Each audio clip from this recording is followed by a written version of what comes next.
Recording studio Nawabganj Gonda.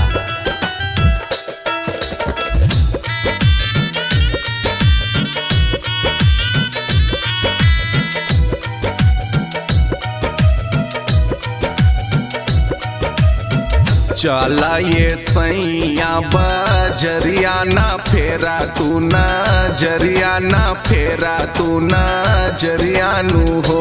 ए सैया ई शर्म काड बना वाइब लाभ खूब पाइब लाभ खूब पाइब हो।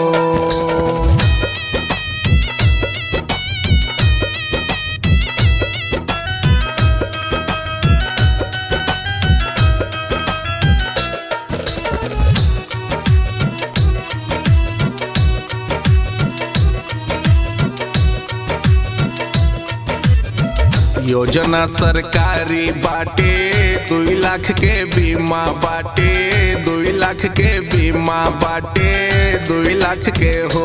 ए सैया ऐसन मौका चला जाई तो फिर ना वापस आई तो फिर ना वापस आई हो।